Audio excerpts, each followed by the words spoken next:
The New Orleans Saints have some momentum, they do. Shut the Carolina Panthers down last time out, and now they're coming off a bye week, going straight into hate week, Atlanta Falcons week. And Sunday's game in the Superdome should remind Saints fans, some of the older Saints fans anyway, of the real Saints-Falcons rivalry. The rivalry that came to be when both teams were bottom feeders in the old NFC West. Not a damn thing to play for, just good old hate for the other guy. Speaking of 28-3, the Saints are 2-8, and the Falcons are 3-7. But right now, it seems like the Falcons are far worse off. For starters, they traded their first-round pick to the Rams, so even sucking has no benefit for them now.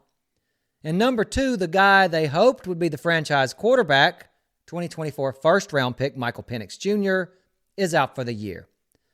Meanwhile, the 2-8 Saints enter game number 3 of the Tyler Shuck era as starting quarterback.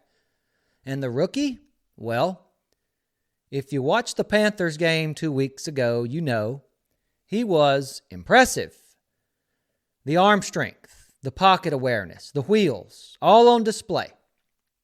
And he did it after the Saints had just traded Rashid Shaheed. And now he's got one less receiver, with Brandon Cooks now gone.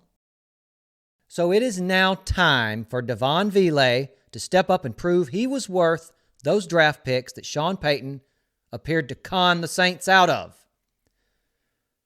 By the way, am I the only Saints fan who gets nervous when even hearing of the Saints considering a trade with the Denver Broncos?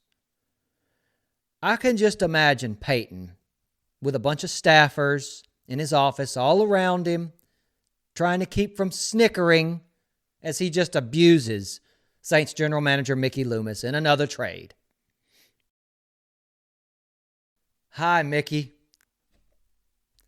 I got this wide receiver. You won't believe how tall he is. He's like half a foot taller than any wide out on your team. And then Mickey stops and thinks for the first time about the fact that he's got no receiver over 6 feet tall on his roster, which is his own fault, of course. Sign Brandon Cooks, though.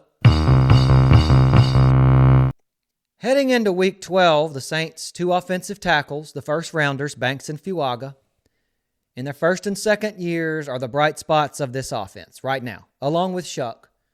But running back Devin Neal is also starting to come along in the backfield. Need to get him a few more touches in this game. On defense, New Orleans will face an old familiar foe.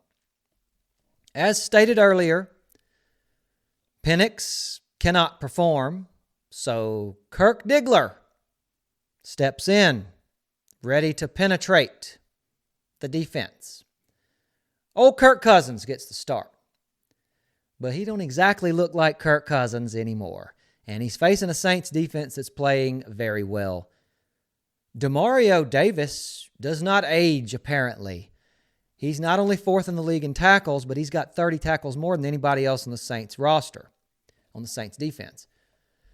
The key to this game for the Saints on defense is to slow down Bijan Robinson in that Falcon running game. They got to be able to do it for a full game, though. Four quarters, because Atlanta is going to run it a lot, no matter what happens. They don't have their top receiver, Drake London. On the other side, Saints, you got to get out to a fast start against Atlanta. You got to get the lead early, force Cousins and the Falcons to play from behind,